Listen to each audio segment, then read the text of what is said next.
Söyle şimdi mesut musun? Ne aklımda ne kalbimdesin.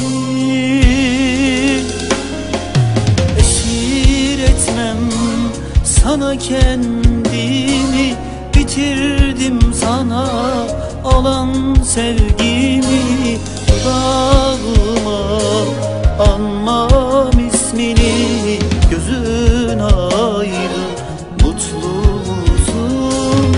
Esir etmem sana kendimi, bitirdim sana olan sevgimi. Dudağımdan almam ismini, gözün aydın, mutlu musun?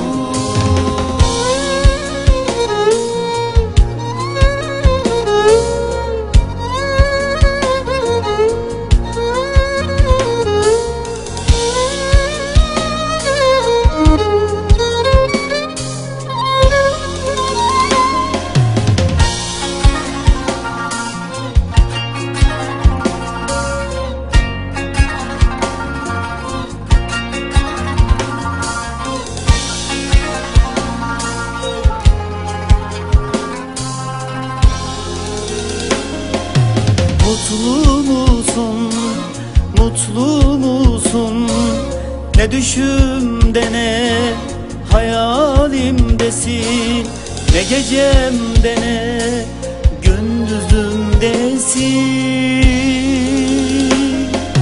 Esir etmem sana kendimi, bitirdim sana olan sevgimi.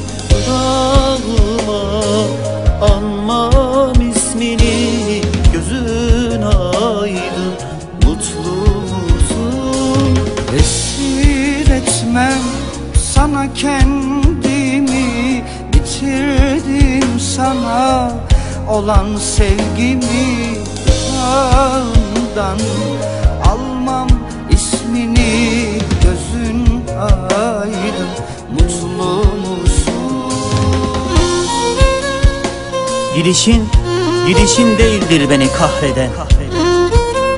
Sana inandığıma kahroluyorum, kendime kızıyorum.